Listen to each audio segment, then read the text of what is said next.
राजू आवळेची हलगी म्हटलं की वाद नाही घायचा, नाद नाही करायचा,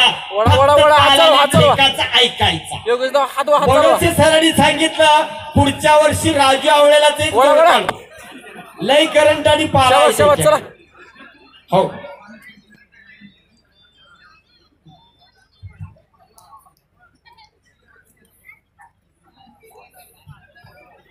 समोरासमोर नंबर 4 ची लढत योगेश बोंबाळे विरुद्ध मनजित कुमार।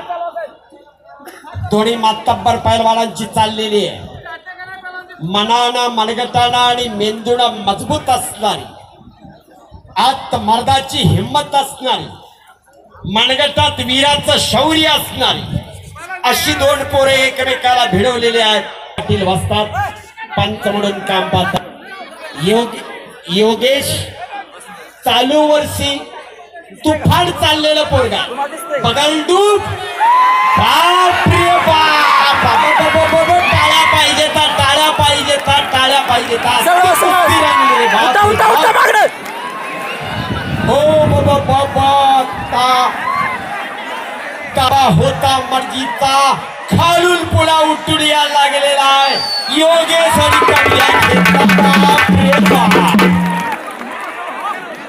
पुट्टी मारली होती तिथंच उलटी लावण्याचा प्रयत्न होता, उलटीच अंगावर उलटवली होती मनजितनं।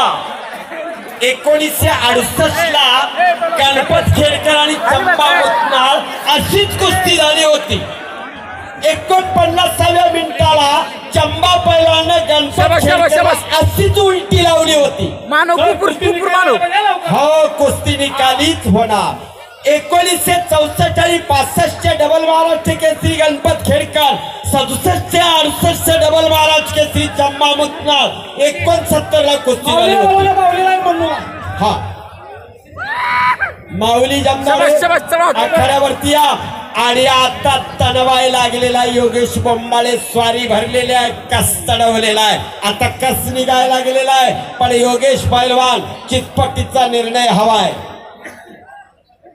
नंबर 5 युधिष्ठिर वीर आणि कार्तिक काटे 5 नंबरचे पैलवान हो। आणि केरी कसलावावरती योगेश बोंबाळे